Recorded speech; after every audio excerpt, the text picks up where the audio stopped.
Hero लेखा जेकर बलम बाड़े ओकरा कौन बात के गम बारे। हीरो लेखा जेकर बलम बाड़े ओकरा कौन बात के गम बारे। दिलवा के बतिया ना दोसरा से कहेले सखी सोहना जस सजनवा मोर दुबैया रहेले। सखी सोहना जस सजनवा मोर दुबैया रहेले।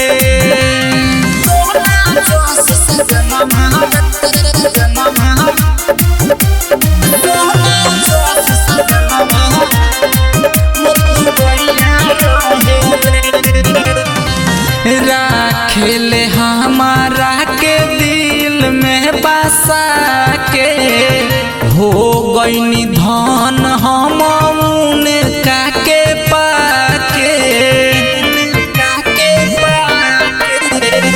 राखेले हमारा के दिल में बसा के हो गईनी धन हम उनका के पाके। बहे पुरवैया जैसे पियावा बहेले बहे पुरवैया जैसे पियावा बहेले।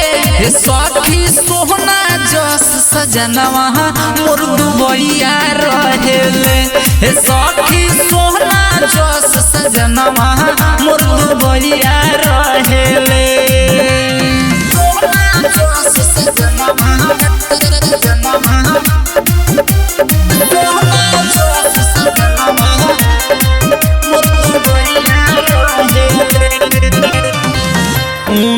कहला बाटे हमर सोरा हो सिंगार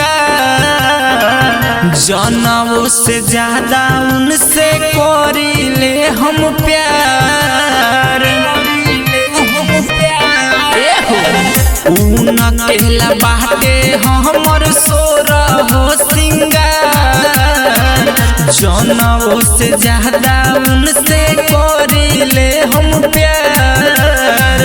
जितना चाही हम उहो वतने चाहेले। जितना चाही हम उहो वतने चाहेले। सखी सोहना जस सजनवा मोर दुबैया रहेले। सखी सोहना जस सजनवा मोर दुबैया रहेले।